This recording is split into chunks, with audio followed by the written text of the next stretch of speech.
We are hanging out on Naaman's turf, talking about the last boy on earth. The epic tale is called Kamandi, from the genius of Jack Kirby.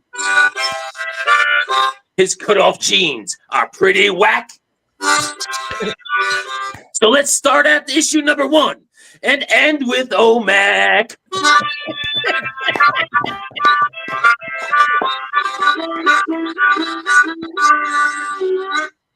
Let's go. All right. All right. You know, I have a group down here in Florida. I think you could join this group, you know? I'm ready. We have a little band down here where I do some singing and stuff like that. Yeah. Sounds fun. All right, that was a Higgy, our resident Kamandi from now on, because he's the youngest guy. He's on Kamandi. Right, it's straight from Kamandi. Yeah. All right, I'm going to introduce. This is the very first time we had a Joe on this channel, and on this particular stream, and this particular.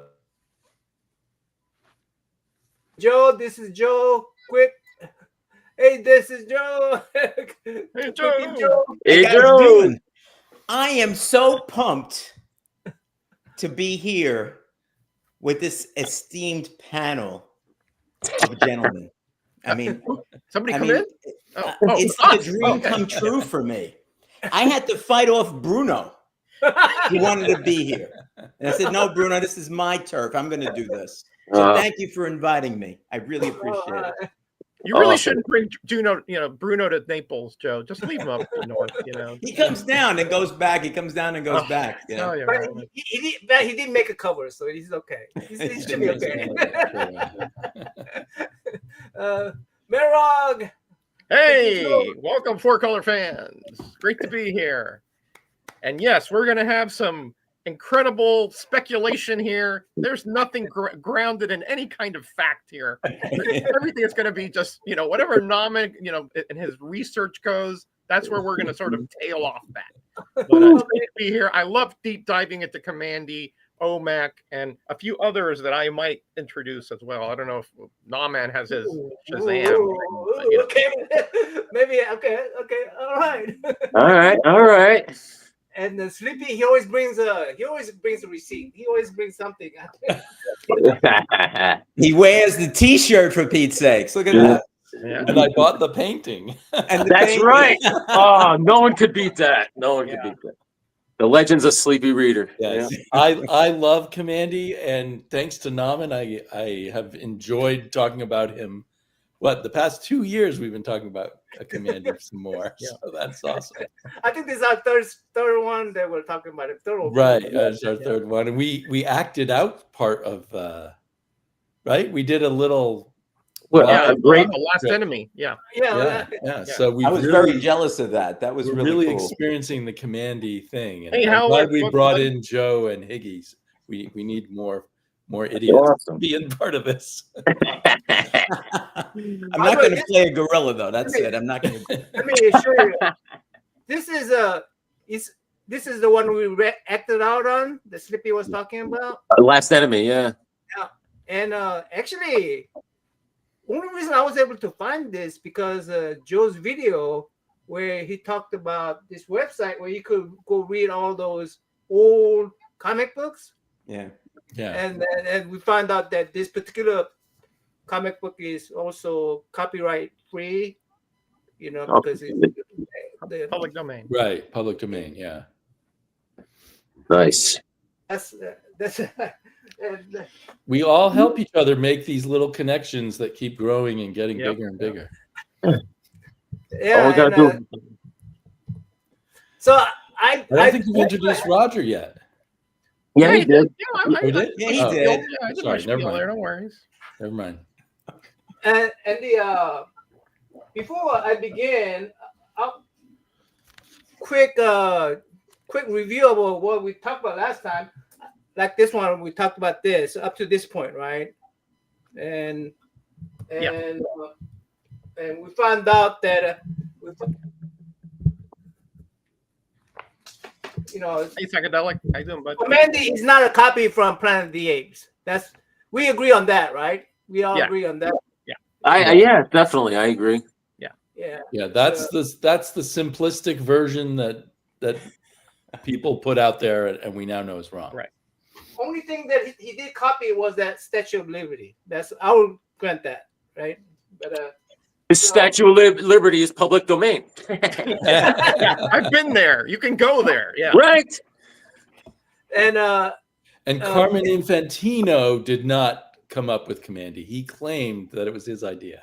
Right. So we've disproved that with your findings too. Yeah, Carmine took credit for a lot of things he didn't really have any hand in. So Did he try to take claim over Murphy Anderson about the Atomic Knights also? you got it. He thinks Really? that everything that he supposedly edited and told people, why don't you think about doing something like this? Right. And then these people come up with these great stuff. And Infantino always said that he came up with it only because he told somebody, why don't you come up with something like Planet of the Apes or something like that? So Right. He even We claimed need he a science plotted the fiction first story issue. of future with anthropomorphic animals. Oh, yeah, All I over the know place. that. Yeah, he's like, I'm an idea man. That's what I am. Yeah. anyway, I think the last time I showed you guys this one. And Make yourself big, no, man, so we can see what you're showing, man, because that thing is small, dude. Yeah, my glasses are like You know ashtrays. what I mean? and- You know, the There you go. 60-year-old eyes, come on. Oh yeah, cool. I remember yeah. showing you guys this one, and when I opened it up, I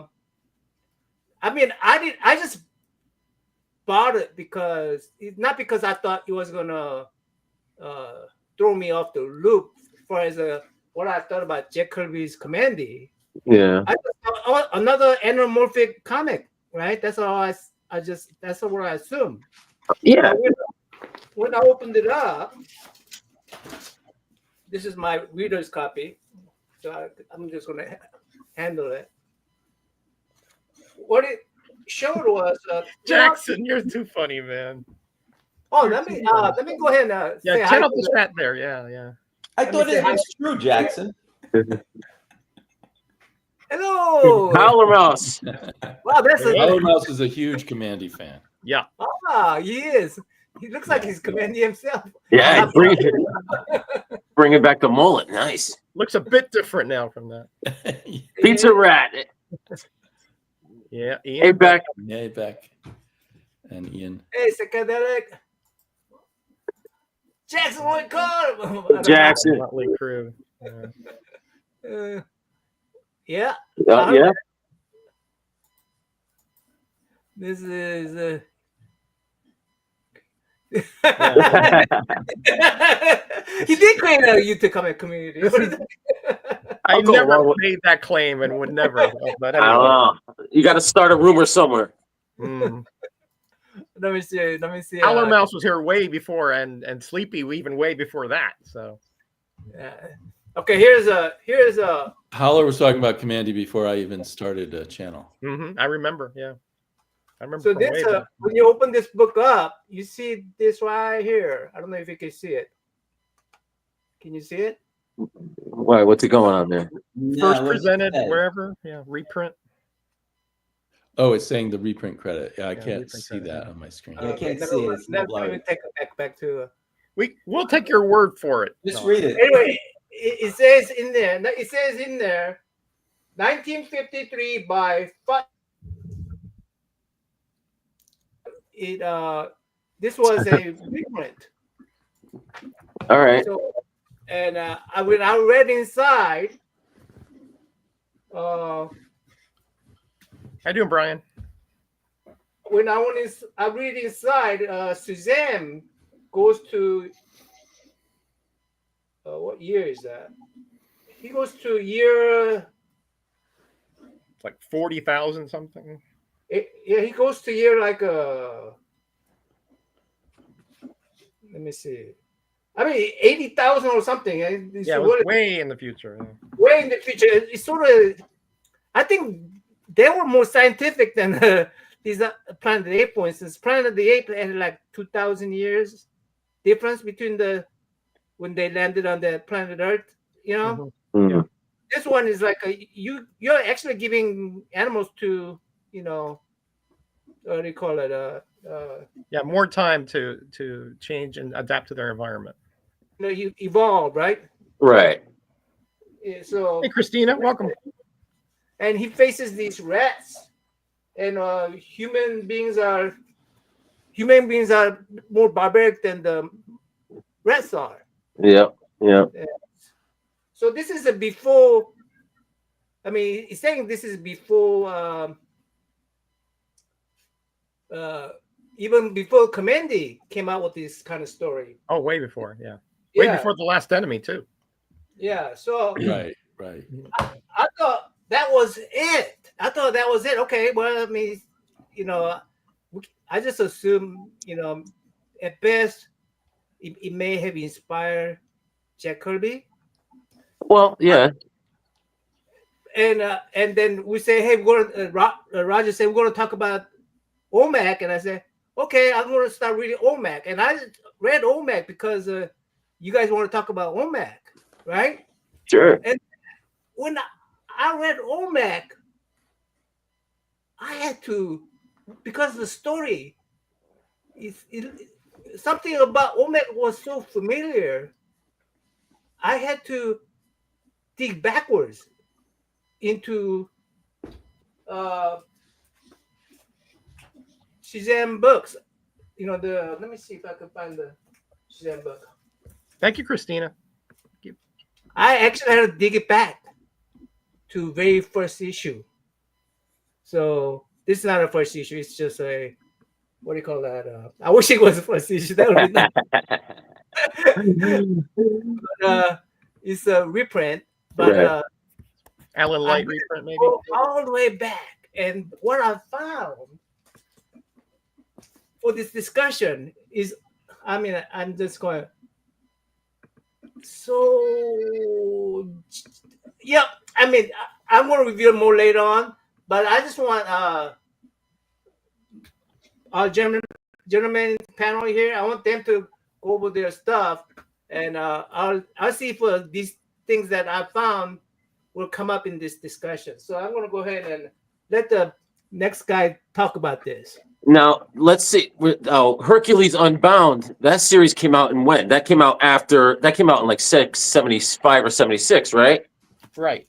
Yeah, okay. So that's after Kamandi started in like 72. Yeah. But there is a connection with the Atomic Knights in this issue. Yes. Yeah, I started making sure I buttoned up my Kamandi run after watching Shannon years ago, Solid Force Bends, and I was like, I better get on it because, as you know, he's a big Kamandi nut. Yeah, we should have had him on here too. Yeah. And Planet of the Apes, obviously. And Planet of the Apes. He would tell us like all the little nuances. Sure. By the way, hey, I love Planet of the Apes, guys. I'm a huge fan of Planet of the Apes.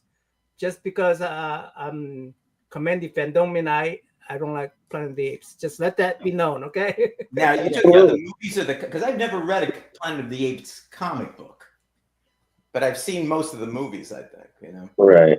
Right. Well, they're essentially offshoots of the concept. You know. Have you read the novel? No, I don't think I read it. That was pretty awesome too. The novel's a bit different though from the movie.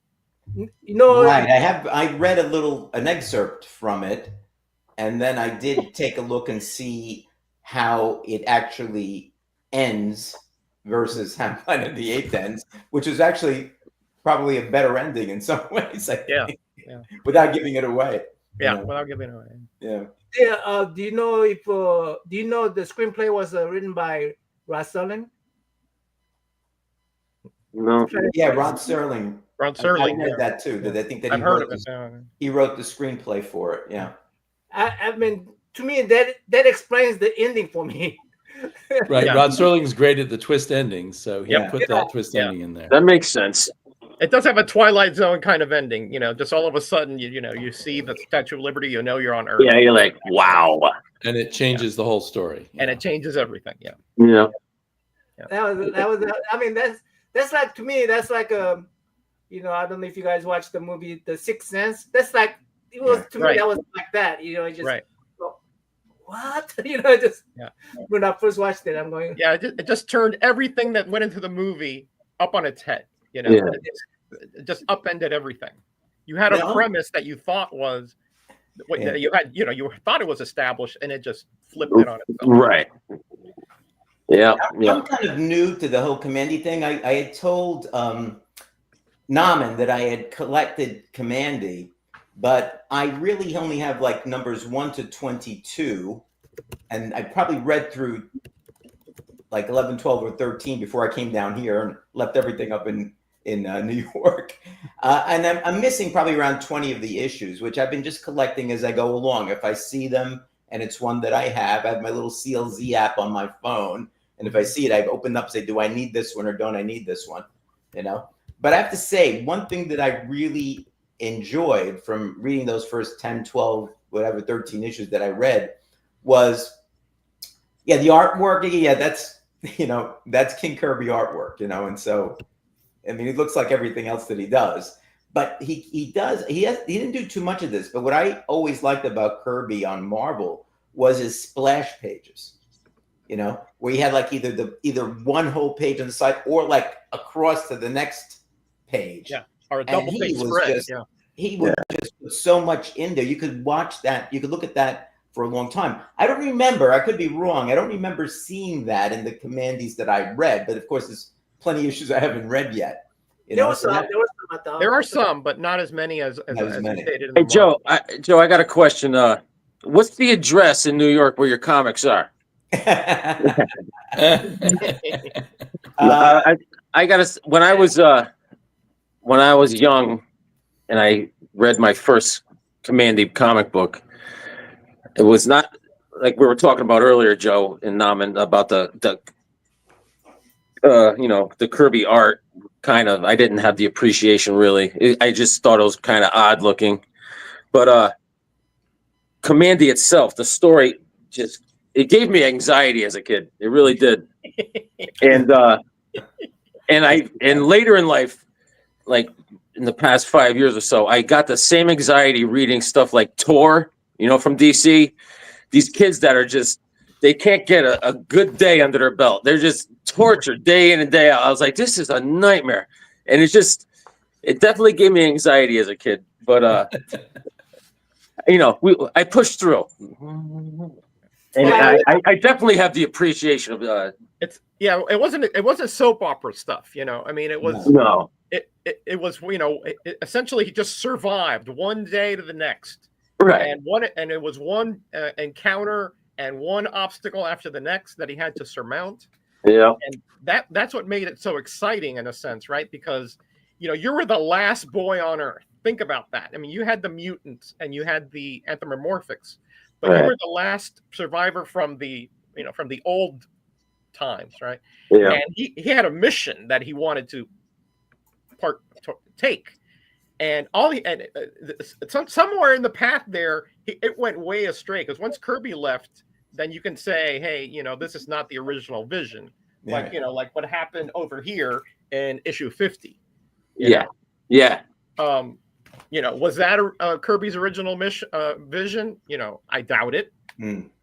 But it certainly cemented the OMAC and Kamandi, the bloodlines there between. Very cool. Yeah. But they did a lot of that with the Kirby stuff, even the Fourth World stuff. I mean, obviously that was supposed to be, all of those supposed to be limited issues. He had a story in mind, which he never had a chance to finish.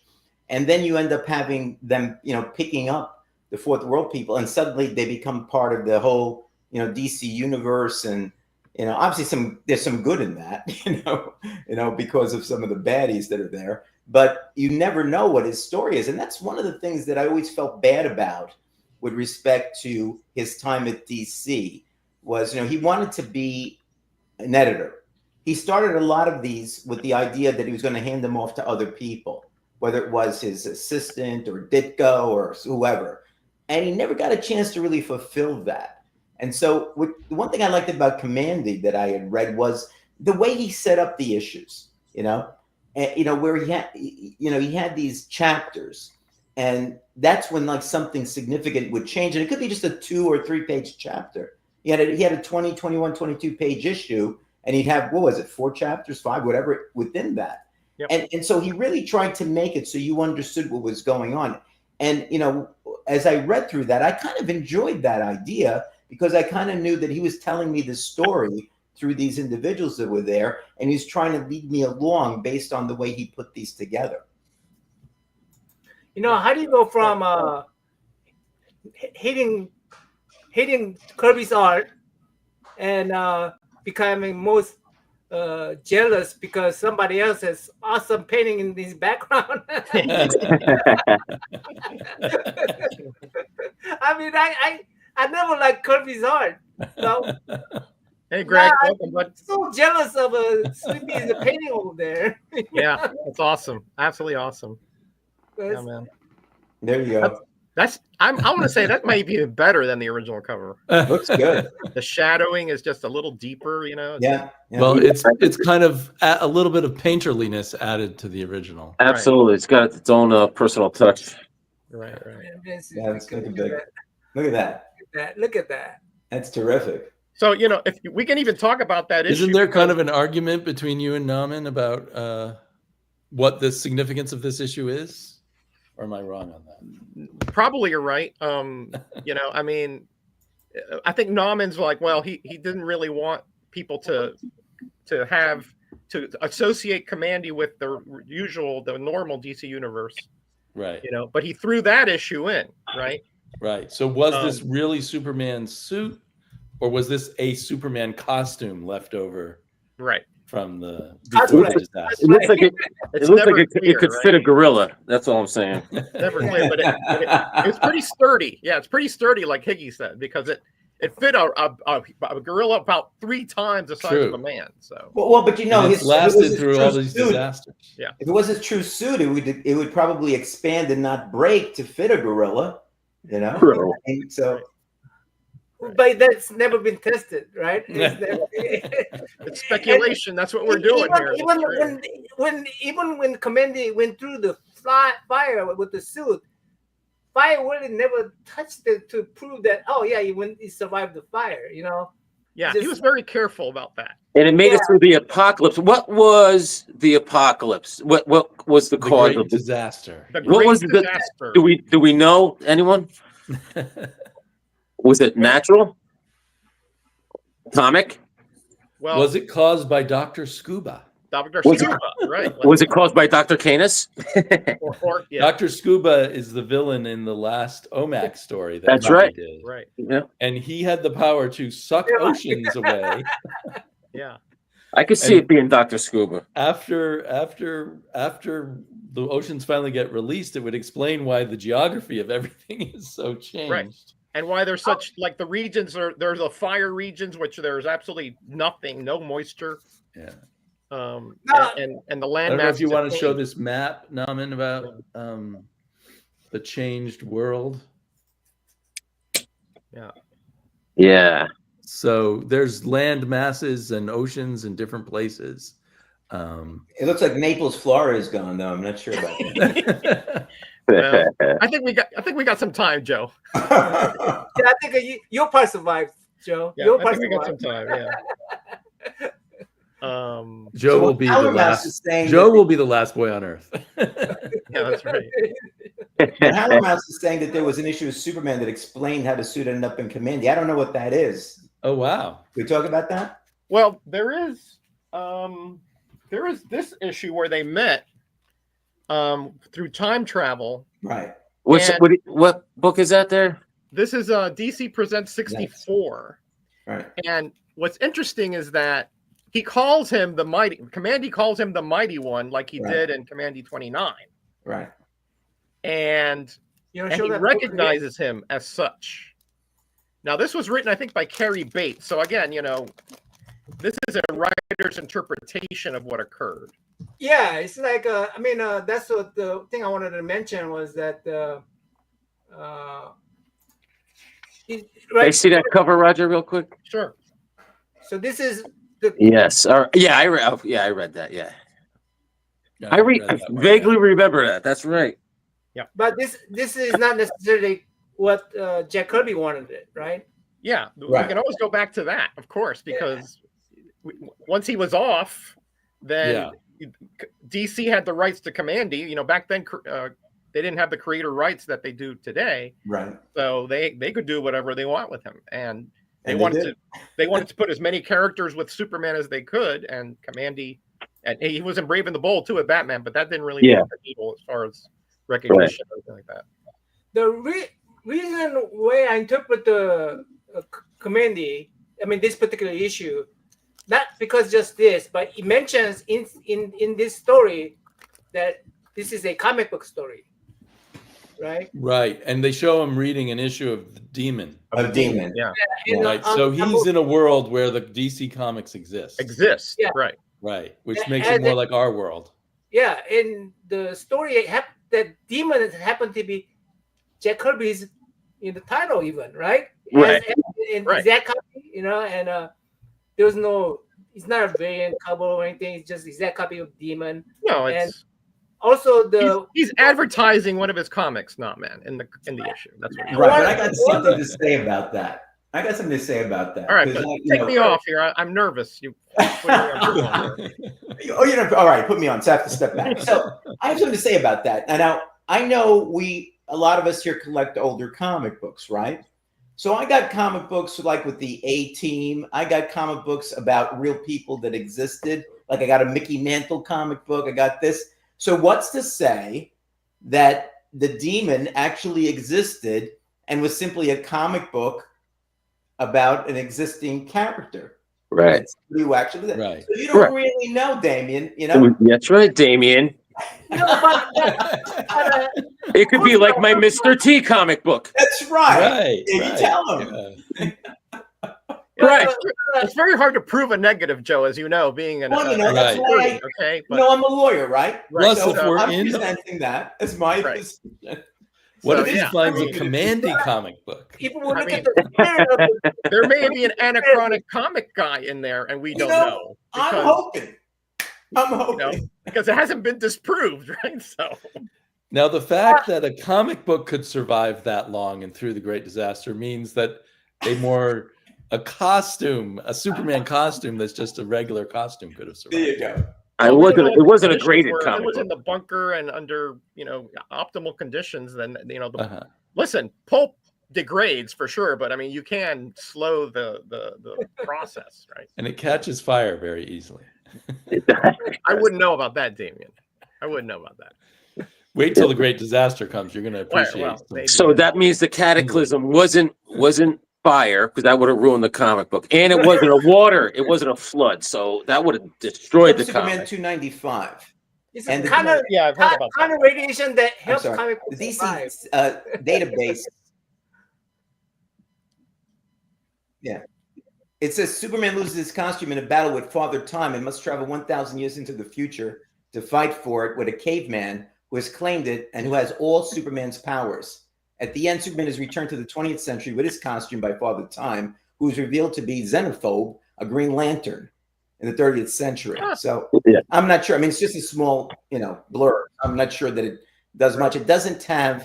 I'm looking at the characters, and I don't see anything that would necessarily say that there was some connection to Kamandi, but could be. Huh, pretty good. Yeah, I heard that George Because he Reeves did theory. go into the future that it might have been again. This is pre-crisis stuff, so we don't know after crisis what occurred after all the mergers. But you can infer that that's possible that was the future that he went into. Maybe he didn't meet Kamandi, but maybe it was one of those anthropomorphic tribes. If he met a Green Lantern, then I would be convinced. Oh yeah, that's all it takes, right? Well, that's funny you say that, because I'm reading as we're talking. I'm reading the Kamandi Challenge. All right. Oh yeah. And I'm reading the second one, drawn by Neil Adams, and in the final back pages here, he's fighting manhunters. Kamandi. There's some manhunters right there. Mm-hmm. Yep. Yeah. And of course, Kamandi's dressed like he's He-Man for some reason. But I think he was dressed like that briefly in the first issue. Right. Right. I've been reading through those too, but these are really way after, and like these are fun reads because they're very fun. They're cliffhangers that the next team has to solve, Right. riddles or whatever. So, it's not really canon in any way. There's but no it's a lot of canon in fun. any way in it. Yeah. Right. That was for Kirby's 100th birthday, right? Wasn't it a Yeah. celebration for that? Yeah. Yes. His mug is right there, as you see with the 100th. Right. Notice the stogie there, Because in that, I think in the first issue of Kamandi Challenge, they show him having robot parents. Yes. Yeah. The face came off. Yes. Yeah. But that can go back to OMAC though, because in OMAC the corporations had those lifelike androids that were very close to human looking emotions and everything. So what we have here is a novel by Philip Jose Farmer that came out in 1970, in which a human scientist accidentally petrifies himself. And he awakens 10 million years later, and there's no humans left, but there's all these anthropomorphic animals that have Whoops. evolved, and they think he's a god because There you go. he's been a stone statue for all these years. And there's Wow. he falls in with these sexy cat people, but there's insect people, and there's all kinds of things. Jeez. And so I have no idea if Kirby read that, but I just thought of it as a What is this? This predates even the no. It doesn't predate the suspense or whatever, the alarming story.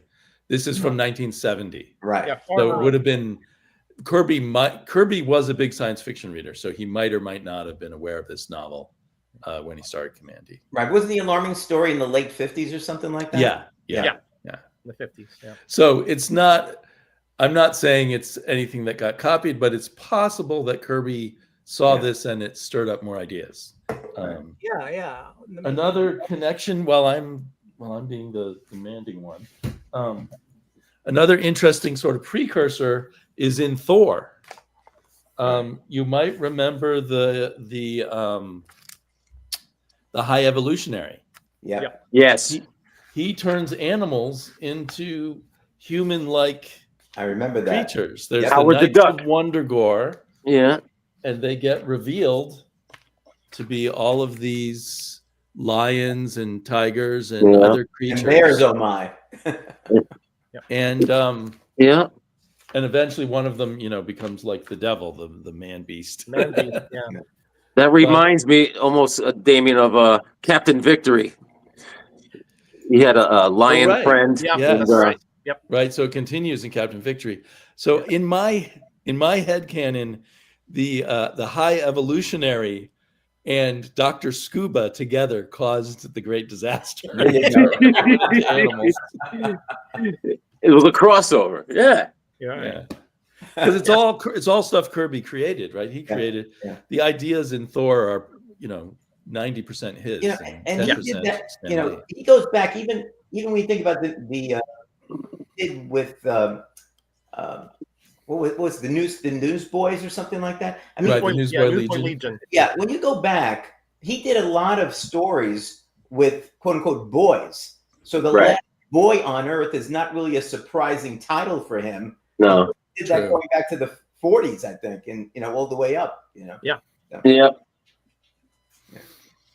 Yeah, because when he grew up, that was, newsboys were the guys who would come, had the papers in the corners, and they were sort of like back then they were sort of like the central hub, where you would meet. Hey, let's meet at the newsstand and the newsboys. Yeah. That's where you get your information. So that was kind of his little way of paying homage to that. And obviously Kirby doesn't agree with me that it was the High Evolutionary, because in this issue, he has a human scientist comes up with a drug that makes animals intelligent, and it is called Cortexin. And I couldn't dig up through all my comic books. Apparently Cortexin shows up in Hercules Unbound and helps create an intelligent animal in that. Wow. So that's kind of a connection there. So they must have lifted Cortexin from Kamandi, because Kirby wasn't involved in the Right. No. Hercules Unbound book. Yeah. But so there's thought that we go from OMAC to Hercules Unbound to Kamandi. Right. Okay. You As guys, far as the timeline goes, yeah, that's right. yeah.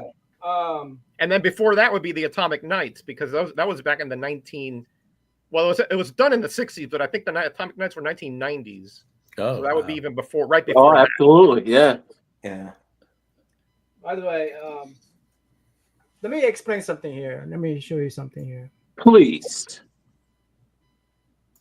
Here comes Nomad. Yeah, Riverworld are fun books. Here's this is a in Yeah. this book. Yeah. There's human race actually abandons Earth because they want to explore. They actually learned how to space. They're a space explorer. That's why most of the humans left Earth.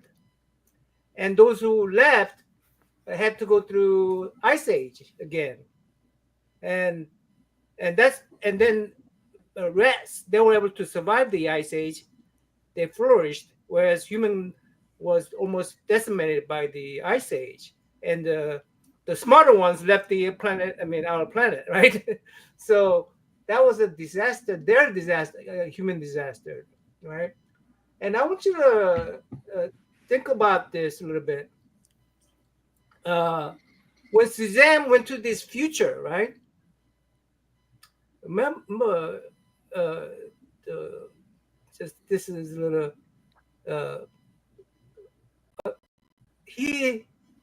The Shazam, his inner self, is a boy. Right. Right. Good point. Right. Billy Batson. Yes, sir. He's a Billy Mason, and he changed his form from Shazam to boy and back and forth. But it is the boy that was probably the smartest one of that planet when at that particular time when he went to it, right? Right? And Certainly human. Yes. yeah, and when you guys say you want to discuss OMAC, thing that I really noticed about OMAC was that this guy reminds me of somebody. Didn't I say that? You did. What does he remind me of? He reminds me of this guy who was he a regular guy? He could be. He's not a kid, but he's some Buddy Blank, right? This Buddy Right. Blank. Kind of an innocent. Right. He's very Billy innocent. Batson, Buddy Blank. They both. He's were like beasts. he's A like lot of a alliteration there. Yeah. very inexperienced kind of guy. He was a janitor. One, right? He's chosen one by some superior intellect, right? Superior and wiser intellect say, "Hey, this is the kid that could become a Shazam," right? Yeah. Right? Buddy Blank was He was chosen. he was a chosen one too, somewhere from the space, somewhere up in the sky, right?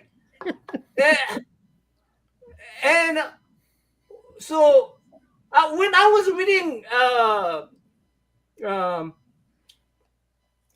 I was reading OMAC, I'm going, this guy sounds like a Shazam. Yeah, but Shazam doesn't have the mohawk haircut. Come on.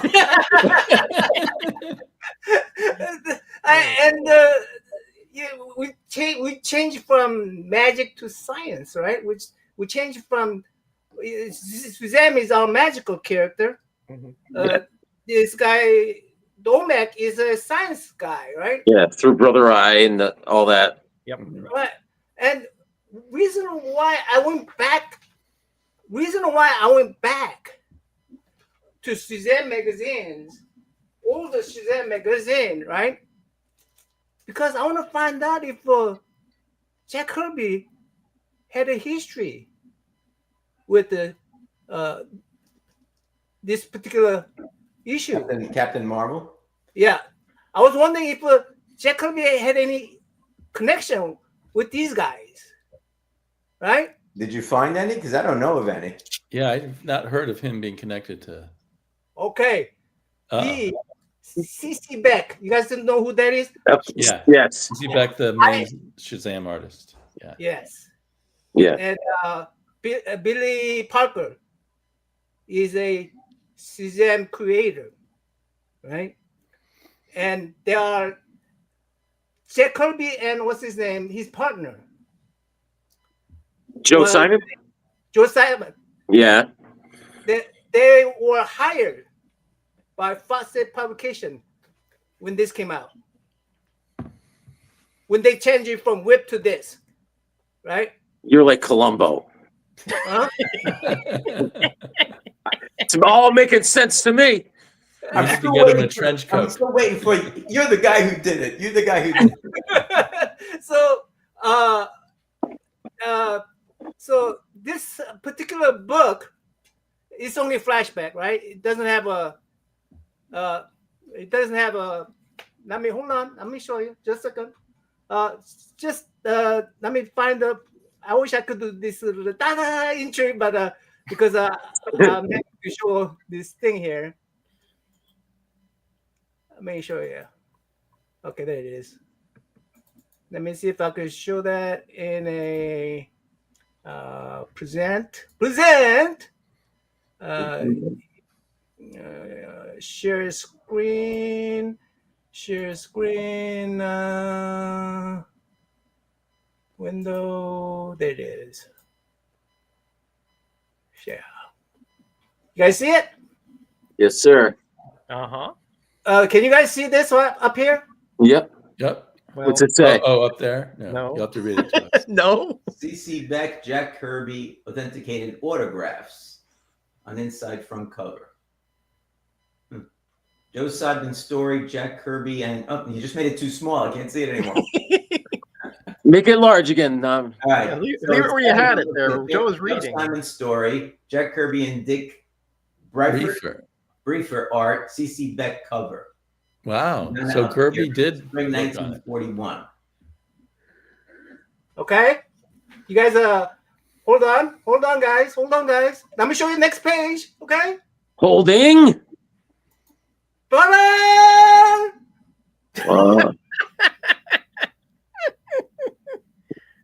Hold on, guys. Hold on. This is a grand entry.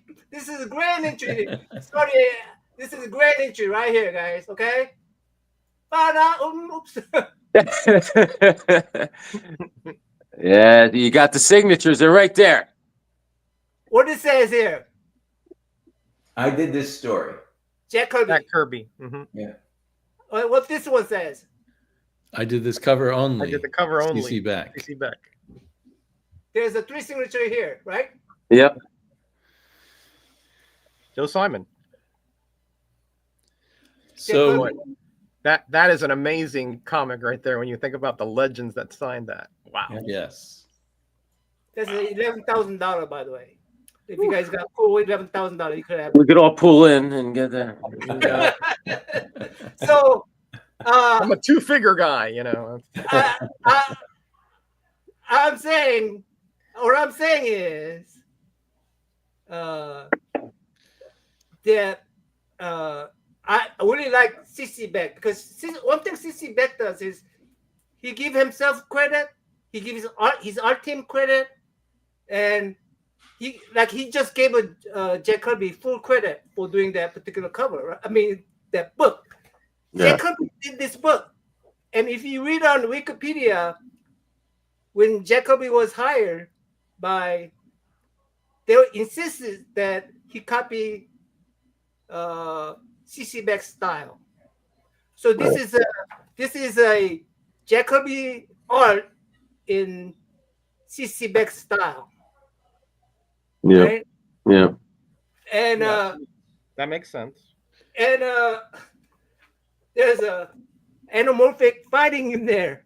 And don't tell me. So does Jack that mean Joe Simon is the one who came up with this idea of anamorphic animals in the future first? Yeah. Well, Perhaps co-plotted with And Jack. Joe Simon and Kirby were two birds of the same feather. I mean, Right. like Naman said, Simon was very generous. Like when they did like the Manhunter comic, they were always just sharing art panels and stuff. I mean, back and forth. Yeah. So the question in my mind is, did they co-write this story? Maybe. I don't know. they did a lot of that co-writing. But Yeah. I hear. no, man. One point though. I mean, on the anthropomorphic part, I mean, I'll give you credit for that. But on the OMAC and Shazam parallel, I don't buy it, because that is an issue that came out way back. Wiz Comics 2 is where Captain Marvel first appeared, and that was created by Parker and Beck. Yes. With no input from Kirby or Simon. Now they may have worked later on with them, but no. I'm not saying Kirby came out with those things. Okay, all right. Sorry. I'm not saying he came out with those things. I think All I'm saying is that CC Beck gave credit where everybody credit deserves, right? Yeah, unlike these other guys. Oh, that's mine. He gave that, and he was a very insistent giving the writers credit. Yeah. He never said, "Hey, I just did the art.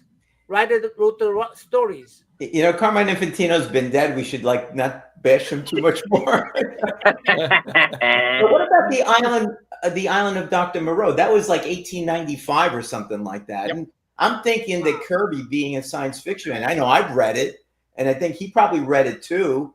I mean, so I think there could be the kernel of the idea, perhaps. And you can go further back than that into Greek and Roman mythology. Yeah, where there were Monitor and all those. All the Nephilim and all that, everything. But the future, the aspect of them or evolving or changing in the future, that is the kind of more original part in this. Anyway, notice the similarity between Mr. Townie, the tiger. Right. And the Tuffy. Tiger Tufton. is the Tuffin, right? The Tiger Clan, Tuffin, yeah, and Caesar, and those guys, yeah. And so what I'm saying, not Jack Kirby created all these things. I'm not saying that at all. Okay. Matter of fact, I'm not saying that at all. I'm against saying that.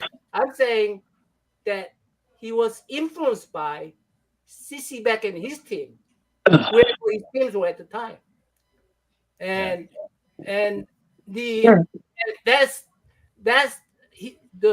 what I'm saying is that the Kamandi was a boy. The Shazam was a boy. Yep. People really like this type of stories where this little boy becomes a superhero, you know, and the idea that all these ideas was already in his head already. It was percolating already when he came up with it. I like that word. I mean, the sleepy. I like that. Yeah, it's already percolating in his head. And when DC told them, "Hey, you could do whatever you want," he was gonna, you know what? This is time for me to create this universe that I've been wanting to create. He wasn't just building a character; he was building a universe. You know, agreed. The idea of new legend, the idea of new gods, like Camelot is a legend, right? We say it's legend. Some people say it's myth, right? And this new god was new gods. Kirby wanted to create a just group of a new, universe in his, in his vision, So that. But I think he was definitely. One of the things about comic books, I just mentioned that, but Jackson says, well, comic books basically are ripping off ideas from God knows where. That's right. Repackaging them. And the real key is whether or not the story is worthwhile. Because you can, with a lot of stories, you can take a particular character out and put another character in with some small changes, still have the same story.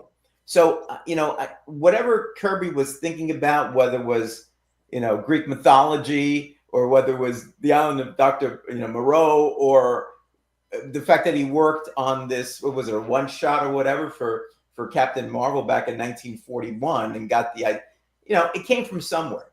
And the fact that he, as you said, Roger, came up with this kind of fanciful type of idea of, because he was asked, by Carmen Infantino. Okay, Right. Come up with something like Planet of the Apes, and so he took it to another level, and he came up with this whole idea about after the disaster AD, and the fact that there was this cortex that somehow was being used, and that the animals generally progressed, whereas humans degressed, and you have now a world with an individual like Kamandi, who was kept away from all of this because he was in this Command D bunker, He comes out and now he's discovering all of this. So we're piggybacking on Kamandi. And sometimes when he gets upset and annoyed, with being called, a pet, Right. something, other than an intelligent person that he considers himself to be, he sometimes gets so angry and upset that he loses control. Yeah, he lashes out. Ends up hurting his own position there. Yeah. And so some of that, I think, is Kirby looking at the boy, and saying, how would a boy react to something like this, and having him react in the way that he did. Even maybe human beings. I said there's a lot there that's more than the anthropomorphic animals. And the fact that the animals all act differently, I think, tells us something. Yeah. And I think they represent potentially different types of human beings, or different statuses, whatever. I mean, that kind of came across to me. Not that I sat down and said, "Oh, the tigers are blank," and the gorillas are such like this, and the bats or whatever. It doesn't matter what animal species they were; they're all their individual whatever too. Yeah. You're right. Kamandi acted like a boy proper to his age too. He's like you said, he was always lashing out, being brash or running away a lot of times, always running from something.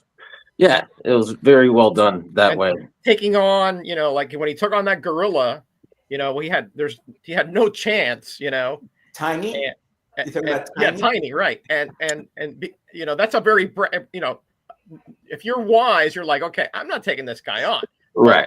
Like you said, his pride was hurt. He's called a talking animal, and he's like, oh, I'm not taking that. It's on. Yeah. Anyway, I do want to talk a little bit about. Now we know how they connect Kamandi to OMAC. The Jim Starlin. Jim Starlin made that connection, right? But I'm looking at some of the Kamandi issues, and where's the connection by Jack Kirby? That's what I want to ask. It's not there, right? It's people after Kirby said that OMAC is his grandfather. And they say that explicitly in some of the later issues. Yeah, right. But Kirby never said anything like that. Yeah, when did Kirby mention that the OMAC is in the same universe as Kamandi? I think there was like a comment in a letters page, and I don't recall where somebody came up with that connection, and I don't know who responded, if it was Kirby or the editor or whoever, and they said they left it kind of ambiguous, perhaps that kind of thing. Yeah. That's the only kind of tenuous connection that I remember. Well, the one I noticed about is you guys remember this issue? Oh yeah. He visits this place. Yeah, with the mutants.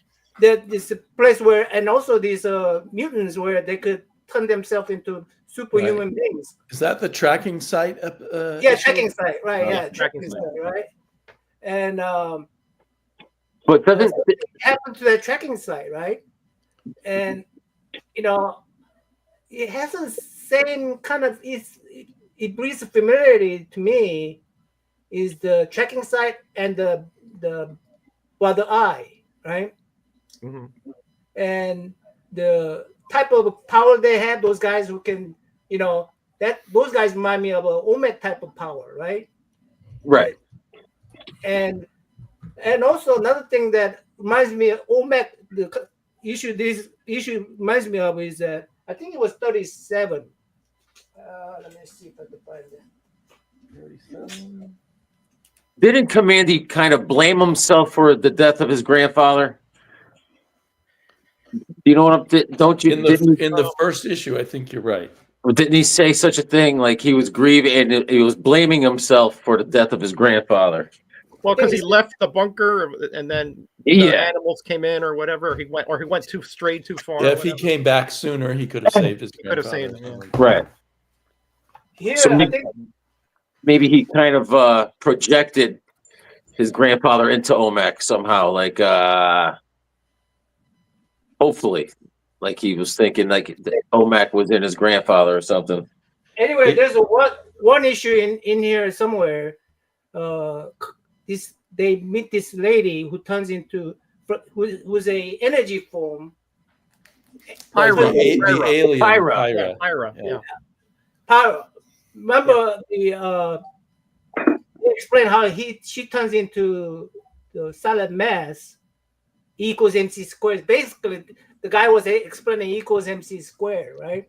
Yeah. And because if you that's how you take energy into mass. You just reverse mass turns into energy, or energy turns into mass. That's how they formed her, right? So it's basically simplify E equals MC squared, right? And this character who is able to transfer masses from here to there, right? Man, how do you put that much mass on OMAC? That's the same type of technology, isn't it? That's the same type of technology where you take energy and give her more mass. I mean, in Shazam, you see a lightning strike when the boy turns into a bigger mass of himself, right? Yeah. And so in Kamandi, a lot of this technology that Jack was showing were those technologies that was in the OMAC universe. Another thing that I do notice something about OMAC and common between OMAC and the Kamandi is that, to me, way Jack Kirby is written those issue 29 and issue number 4, where the comic book is the same thing as our comic books, is that the comic stories they are absent of real Superman. OMAC was absent of real Superman in their story, and so those are the only thing that I could tie between those two. OMAC tie with Kamandi. Well, unlike Forever People issue number. I never read Forever People, by the way. You see Superman right in his cover, right? So there definitely is a Superman in Forever People universe, but never come across as a Superman is in Kamandi or OMAC. So that's another. I thought Superman fought OMAC, didn't he? They were fighting each other. Where was that in DC Presents? That wasn't DC in Presents, DC. yeah. It wasn't in a Kirby story. Yeah, that was in a Kirby story. Yeah. So they've Right. taken OMAC and Kamandi later on and connected them somehow. Yeah, and Howler Mouse is talking about the 50 where Denny O'Neil essentially, Right. In that issue, Kamandi has got like this madness disease or whatever, and the Pyra has a device to regress him before the disease takes hold. Yeah. Goes back too far, and becomes his great grandfather, which they say was OMAC, and thus Right. becomes matter, it becomes stronger, and then they find that Brother Eye is actually up there, but Scuba had turned the thing to stone, so they reactivated it. And then he becomes full-fledged OMAC, just with the mohawk, he's got the mohawk and everything. Yeah, hickey mohawk, but blonde. Great art. Yeah, great stuff. So that, but no, man, there is, when you think about it, I mean, there are connections, but not direct lines, right? Oh, right. You got Kirby, who had both books at the same time, all right, and you have future boys. You had disasters that were involved, and you had in OMAC you had these corporations and these warlords that were essentially stabilizing the world. And of course, in 8 they had that kind of weird ending where everything's gone. That was the disaster kind or whatever. But that was not right. I mean, that was not what Kirby originally had, right? So there are connections there, but not direct connections. You have to infer a lot, but they do fit. If the puzzle was just thrown all around the house, right? You could sort of fit them together in some coherent manner. They don't contradict each other. Let's put it that way. Roger, I got to more into that too, or Damien, because I don't know a lot about that. What was his original intent, and why did it end that way? OMAC in issue number 8. Well, I don't think he wrote the last panel. I think he was going to do another issue, and then they realized we're going to cancel it now, so they wrote a new last panel. So they wrote something just to finish it up at 8. Just right, saying Dr. Scuba. Some people theorize that the humans, the dumb humans in Kamandi, are actually these leftover artificial humans from OMAC, and that's why they're dumb. I've heard that too. Yeah. And then some people, then opposite words, think, what if Kamandi is one of these artificial people? Because people also wonder, is Buddy Blank an artificial person? Because he's named Buddy Blank and he doesn't have any life or any friends. But the unintelligent people are not going around saying, "I want to be your friend." Put me together. That's true. Right. That's true. Yeah. So they might have been a later model, but it's just wild conjecture. Right? The scuba guy, that guy, he was doing a lot of genetic experiments, right? Yeah, Right. That's true. Like Damien said, he was like the higher evolutionary, but over in the Kamandi universe. I mean, in the OMAC universe. I have to drop off, guys, but I wanted to show you. I thought of the Wednesday. Remember the Wednesday comic newspaper? Yeah. Mm-hmm. Oh yeah. I need to reread that. And the Ryan Sook did great Kamandi art in these, and did a great job. Yep. You remember? Yep, I remember. It was Great beautiful. stuff. And Yeah, I got to reread that. I forgot. I think there was the Kamandi was in each one. Yeah, Metalman and Kamandi were total both 12 issues. So each 12 issues had the ongoing story of the different characters. Yeah. And it's just fantastic. Good stuff. Yeah. Yeah, that's great for us older eyes. You can sort of lay it out and All right, it's like a treasure. Yeah, good stuff. I'm glad you mentioned that, Higgy. I'm going to pull those out eventually. Yeah, when I finish the Kamandi run here. I'm missing a couple. Guys, it was fun. I did learn a lot. How about you, Joe? Well, I think apparently I knew more than most everybody on this panel. No, I did. I mean, it was good having the conversation, Yeah. And I threw in whatever I thought I knew, but I'm not sure it was right. Whatever. Well, you brought us some good points, I thought. In the end, we'll just never know. The boy point was a really good one. I think. Yeah, the boy point. Yeah, that popped into my mind right away. Yeah. All right, guys. Naman's. Oh, sorry. All right, Higgy, take care, Thank you, Naman. Bye, guys. It was fun, man.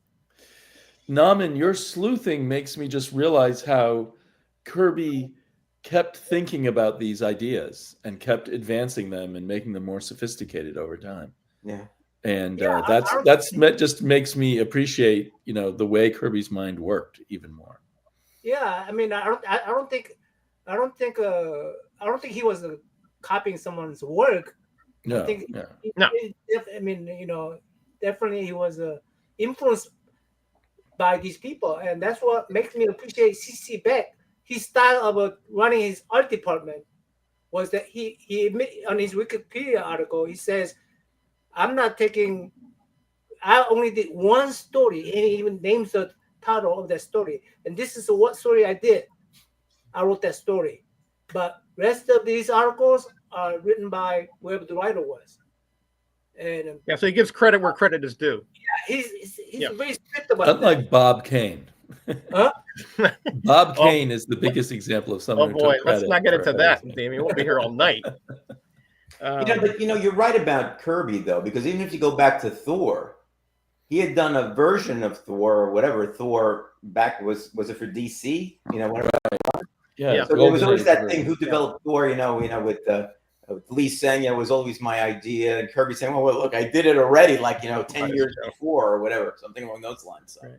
I think. And let's remember that Kirby had been kept on developing as he went along. I agree. Yeah, I agree, and that's what I was going to say. He'd been doing comics since the 40s. Yeah. And we could make arguments about Challengers of the Unknown and the Fantastic Four, and like Damien was saying, we could be here all night trying to see, what was the original, sort of template for this or for that, right? And there may be no quick answer because it may have been partially in his mind, maybe even subconsciously, like what he saw that work in Shazam and said, "Hey, when I got the opportunity here to do this for DC for Kamandi, I'll use some of that, and some of the we haven't even talked about Kamandi of the Caves, which was yeah, that's right. And the cave and the script, Can you just imagine if there was such a thing like Image back then, and he was really given the opportunity to sit down and to do what he wanted to do and the way that he wanted to do it? Yeah.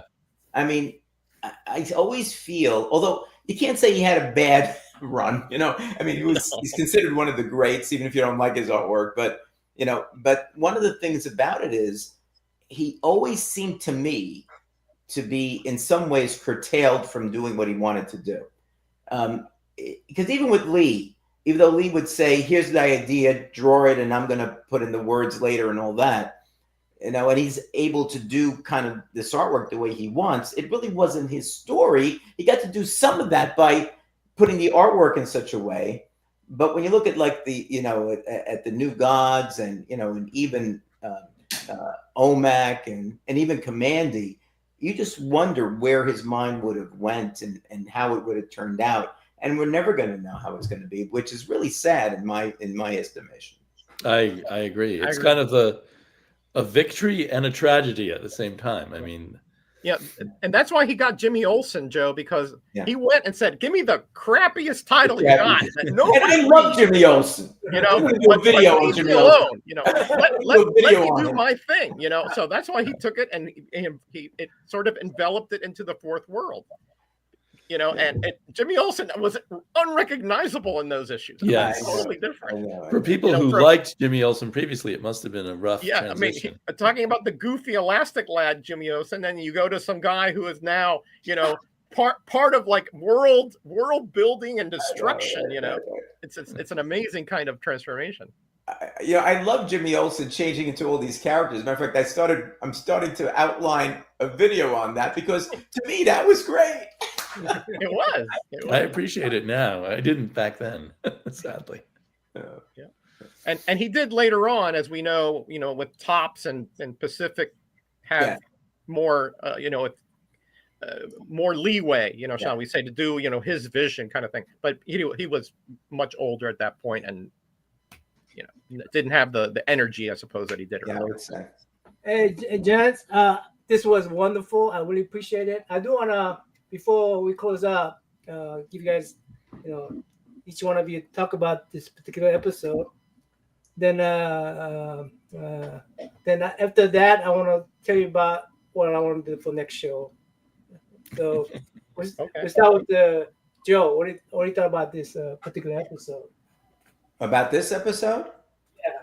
I liked it. I mean, I like doing this type of stuff. It was almost like a better edition of the comic book crowd. I mean, because we've got people that actually like a particular character, together, which is not always easy to do because there's, you get different varying viewpoints, which is fine. But I think everybody on this kind of appreciated the Kamandi run, liked the storylines and the way that Kirby's mind worked in putting this together. And so when you do that and you kind of bring in, different aspects of it and what Roger might see or Damien might see or you, Naman, might see or myself, it's really just a great experience. So I really enjoyed it, and thanks for inviting me. Well, I appreciate you. Sleepy? I can echo Joe. It's a great experience, and it's like not a mind meld, but it's it's like having an extra bank of thoughts that grows my appreciation for these comics we talk about. So loving it.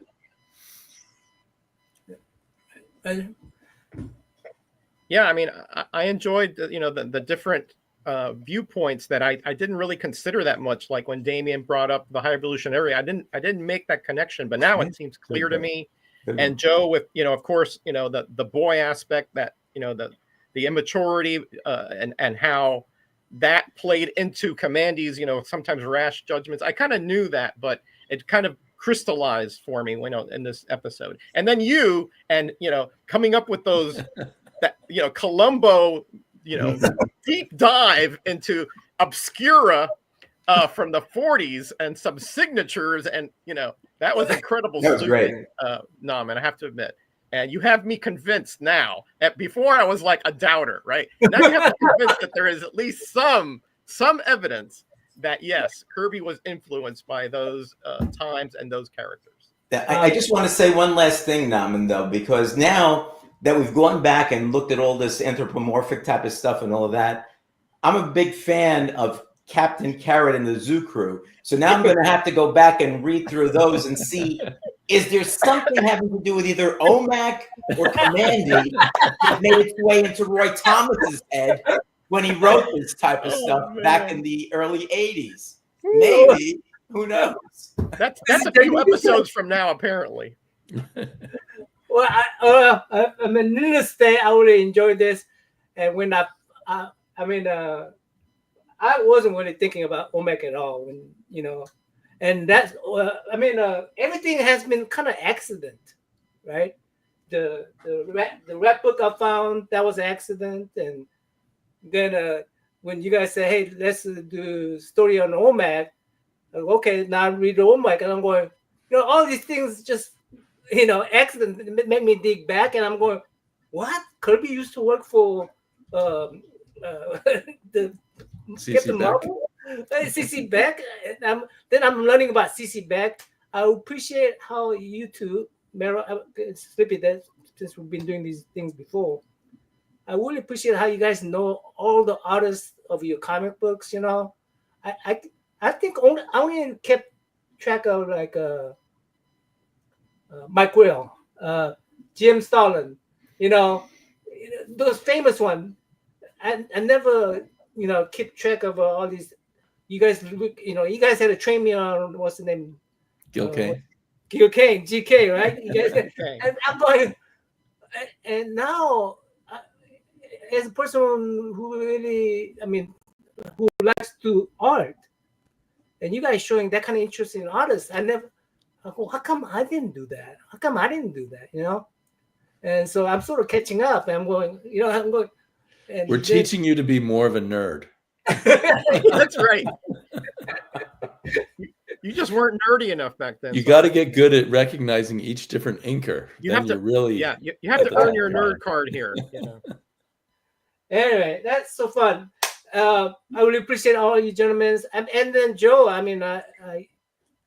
like I say, I watched a lot of his videos where I learned tons of stuff. Like, putting a paper inside to keep it from acid. The sheets. Yeah, the acid free. Yeah, things like that. I'm just anyway. I always want every time I have a conversation with you two, I always think of Joe. I'll go, oh, Joe did something on this one before, and I'm going, well, I wish he was here, And finally, we got Joe here, so you were making connections even back then. Yeah, yes. Well, thank you. Appreciate it. Anyway, next week. Next week? Not next week. No, it is next week. Oh, 30th is April 30th. This year, I'm not going to be leading the Meet the Asian American Heritage Month. Right. I'm gonna let the K-pop and otaku, be charged of that, and I'll join their, interviews on their channels. I may have one or two on my channel if I find some kind of artist to show up. So true, but Jackson. Very true.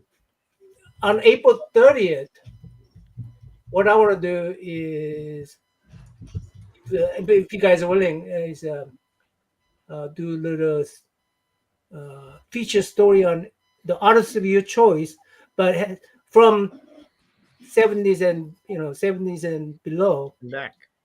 But artists that are Asian American or Asian. You guys know tons of artists, right? I'm assuming you guys Asian do. American from the 70s And 70s below. are back. Yeah, 70s. That sounds a little tricky. It can be done. 80s. I'm not sure who was Asian American and who wasn't, I guess. I think Chen what's his name? Chen. Ernie Chan, yes. Ernie Chen. Oh, because we can include Filipino. Filipinos, yeah, right? I know who the Filipinos are. Yes. Yeah, Filipinos, yeah.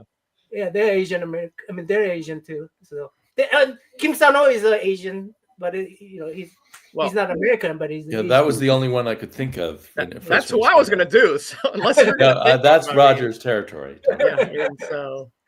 Yeah. So I mean, when you said that was the first thing that popped in my head. But if you're going to take them, I'll do something else. If you would like to come too, and you have some Asian features that you know I have to about. think about that one. Okay, so anyway, that's what I want to do on next one. Yeah, there was an Asian letterer at Marvel, Wanatabi or something like that. But he was Japanese or yeah, I know who you're talking about. Yeah. But I wouldn't recognize his lettering compared to all the other. That's right. I know both of you have a lot of Kim Sano original artwork, so I know that. Yes, that's true.